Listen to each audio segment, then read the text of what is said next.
अभी ये बात चली रही थी सर, तो एक स्ट्रेस और भी कैंडिडेट्स के अंदर रहता है कि the candidate coming from the rural background sir, specially from Hindi medium sir, संख्या बहुत है सर, पूरे बिहार की बात कर लें, मध्य प्रदेश की बात कर लें, उत्तर प्रदेश की बात कर लें, ऑलमोस्ट सर पूरे नॉर्दर्न इंडिया की बात कर लें, इवन राजस्थान, हरियाणा, हर जगह ये प्रश्न बड़ा है sir, they are not able to speak in English language sir, वो इंग्लिश लैंग्वेज में नहीं बोल पाते हैं।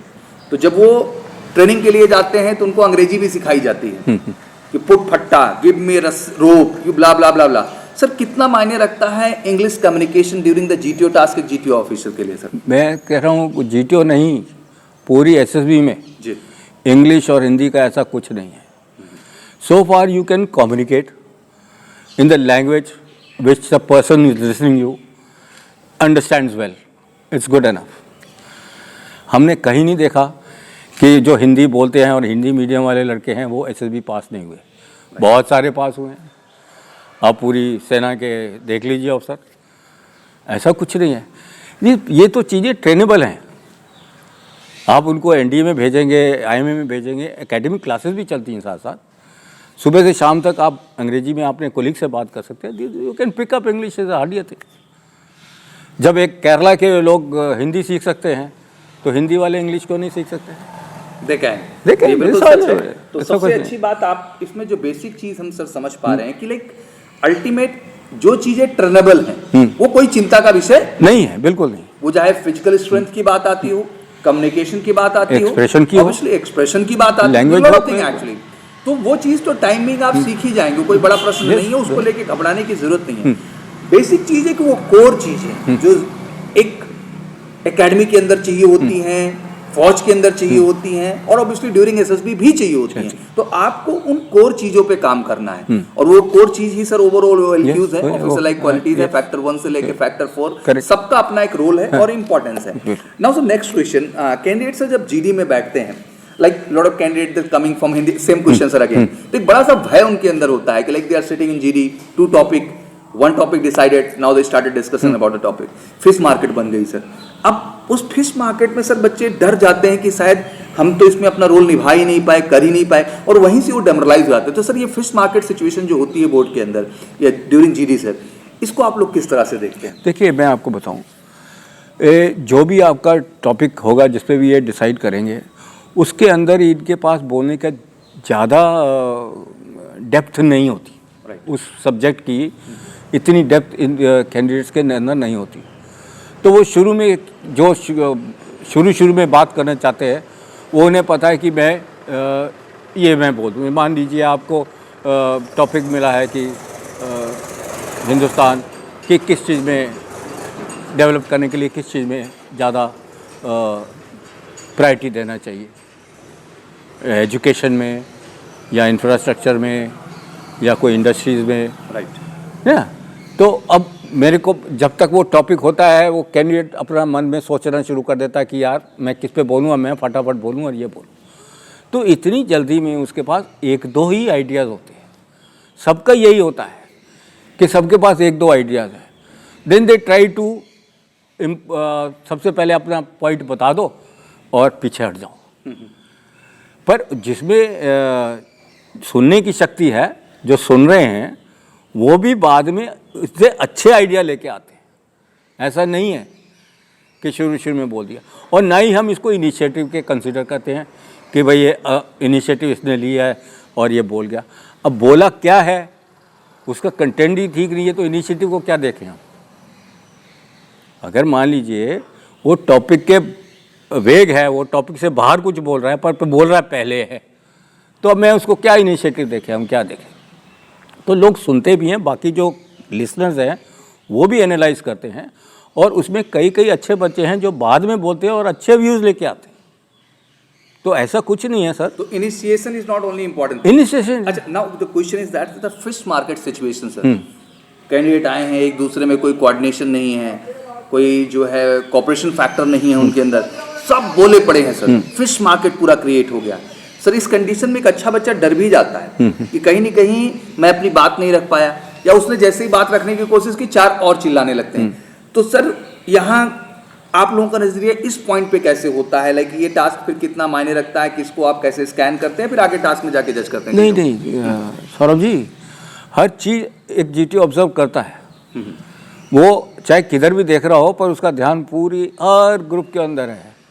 और एक ग्रुप डिस्कशन के बाद वो ग्रुप के मेंबर्स की आवाज़ सुन के बता देगा आपको कि ये चेस नंबर ने ये चीज़ बोली।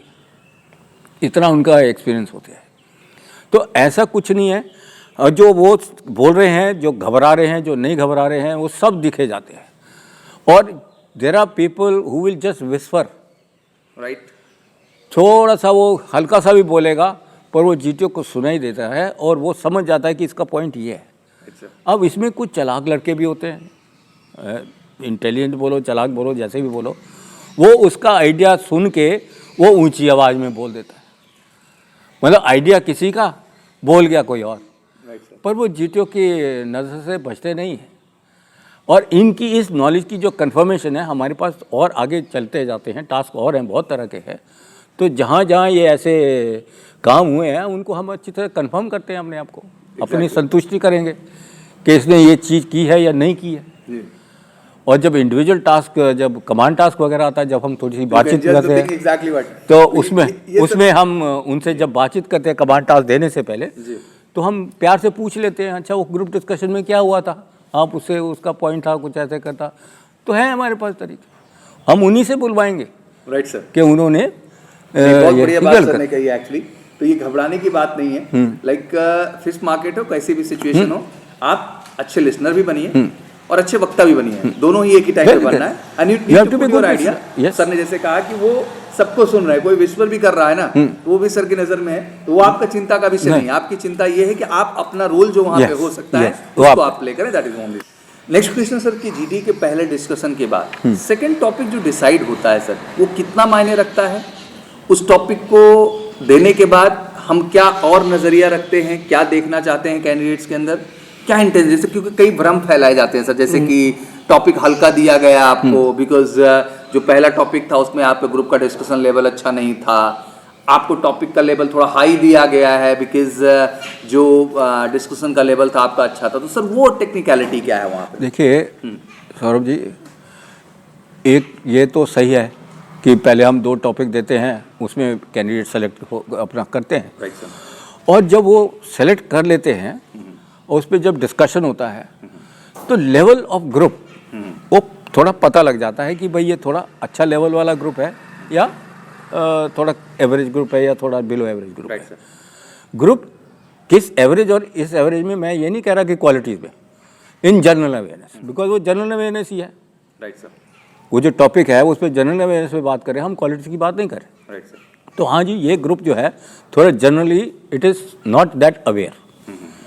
अब उस तरह का अगर हम टफ टॉपिक दे देंगे और लड़के चुपचाप करके बैठ गए तो हमें तो कोई डाटा मिला नहीं, इसलिए हम थोड़ा उस हिसाब से थोड़ा लोअर टॉपिक दे देंगे। हमें तो चाहिए डाटा, लड़के बोलें, डाटा निकले, जनरल अवेयर्स का नहीं, बाकी बॉडी बिहेवियर का। Right sir. कौन किससे बात कर रहा है, कैसे बात कर रहा है, कोई झगड़ालू है, किसी को मौका दे रहे हैं बात करने का, नहीं दे रहे हैं, बहुत सारी चीज़ें हैं जो उसमें निकलती है। Right sir. एक जनरल अवेयरनेस ही नहीं। राइट। तो वो टॉपिक उस हिसाब से हम देंगे ताकि कैंडिडेट्स दोबारा हमको अपना योगदान देके हमें अपना डाटा दें। तो आप इस बात को लेके भ्रम ना करें कि टॉपिक हमें हल्का मिला है या टॉपिक हमें हाई मिला, whatever topic you getting, you need to give your best on that. You have to have your best. You have to give all about, because जैसे सर ने कहा कि we are not there to check out कि whatever information you have. Obviously information played a vital role when you are discussing about a topic, but ultimate वो एक personality का test है और वहाँ पे personality ही असेस की जाती है। It is basically personality test. Right sir. GD और लेक्चरेट को लेके एक सर अजीब सा भ्रम रहता है। ड्यूरिंग जीडी बच्चे ने अपने आप को प्रेजेंट किया, नाउ ऑब्वियसली एक्सप्रेशन के लिए उसको नेक्स्ट टास्क मिल जाता है सर लेक्चरेट के तौर पे। लेक्चरेट का बेसिक है ड्यूरिंग जीटीओ सर, क्या मोटिव है रखने का और कैंडिडेट के अंदर क्या प्रोस्पेक्ट है जो उसके दौरान देखे जाते हैं सर? देखिए सर, ये जो बेसिक सीरीज है उसके बाद हमारी एक कन्फर्मेटरी सीरीज भी होती है। Right sir. जो अभी तक ये ग्रुप डिस्कशन हुआ है, it is one of the task of basic series. Right sir. अब बेसिक सीरीज के अंदर तो पूरा ग्रुप शामिल है। इसको कंफर्म करने के लिए जो भी हमने उसकी क्वालिटी, जनरल अवेयरनेस की, टॉपिक की कंफर्म करनी है, उसके पावर, उसका एक्सप्रेशन, स्पीच कैसे बोलता है, कॉन्फिडेंस है नहीं है, उसके body behaviour when he speaks, all those things are checked in the lecturette. So it is confirmation of whatever my findings are in the group discussion through lecturate, only for that particular basic task. तो उसमें जो lecturette है, अब उसमें lecturette में हम उनको option दे देते हैं कि 4 टॉपिक 4 सब्जेक्ट हैं, आप ढूंढ लीजिए.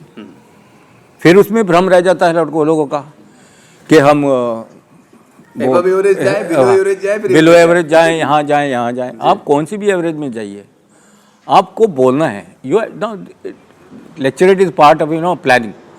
पहले आपने उसको 3 मिनट आपने पढ़ा, अपने सोच विचार किया, तो कैसे उसने उसका टॉपिक का इंट्रोडक्शन बनाया, कैसे बीच में उसका मेन कंटेंट्स है, उसका फिर उसने कंक्लूजन किया नहीं किया, टाइम स्पेस का पूरा इस्तेमाल किया नहीं किया, कैसे खड़े हुए हैं, लोगों को बता रहे हैं. अभी कोई टीचर है एक सीधा बोलता ही जाता है तो कोई सुनता नहीं है.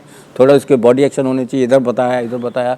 You see, after all he is a speaker and the speakers must get, audience must get impressed by spoken action and spoken language, whatever speak contents. तो ये बहुत चीज़ें मायने रखती है.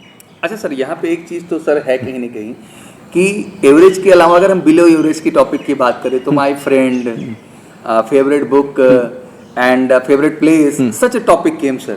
तो क्या बिलो एवरेज बोल के ही बच्चे से रेकमेंड हुए कभी, या बिलो एवरेज का जो एक भ्रम बना हुआ है? नहीं, ऐसा तो कम ही है जी. बिलो एवरेज मतलब बिलो ही है, आप एटलीस्ट एवरेज होइए. अब ऐसा है ना, अब हम बिलो एवरेज नहीं देंगे तो, और जो लड़का वाकई बिलो एवरेज है तो वो क्या बोलेगा, वो आगे चुप करके खड़ा हो जाएगा आपके सामने ग्रुप के, उसको और आप नर्वस करेंगे. जब वो नर्वस हो जाएगा, उसको ग्रुप के बीच में पहले दिन ही या टास्कों के बीच में ही पता लग गया कि भाई मैं तो होने वाला नहीं, तो he will become problem for the group. Right sir. तो उसको भी बना के चलना है साथ में.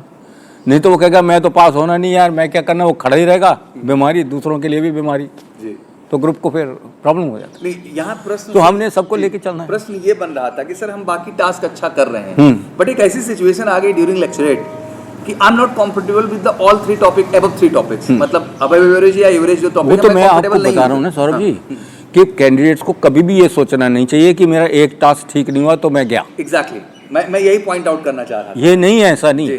अगर एक ही टास्क करवाना होता तो फिर हम 9 टास्क क्यों करवाते? राइट सर, है ना जी. और पर्सनैलिटी तो पूरे सभी, जैसे मैंने बोला, सारे टास्क में चेक हो रही है. तो ऐसा तो कुछ नहीं है कि एक टास्क नहीं किया तो मेरी पर्सनैलिटी है ही नहीं कुछ. तो इस चीज को लेके नेगेटिव बिल्कुल नेगेटिव तो होना ही नहीं है जी. एक टास्क में गड़बड़ हो रहा है, मैं तो आपको बता रहा हूँ, किसी कैंडिडेट को भी नेगेटिव होने की जरूरत नहीं है. आपने सोचना ही नहीं कि मैं नहीं कर पाया, परफॉर्म अच्छा नहीं कर पाया. आपके वो जो परफॉर्मेंस है शायद हमें वही चाहिए हो. Right sir. ऐसा कुछ नहीं. 9 टास्क हैं, आप पूरा जोर लगा के उसमें काम करिए. कभी ये सोचिए नहीं कि मेरा ये टास्क खराब हो गया तो आगे बेकार हो गया. Sorry, no.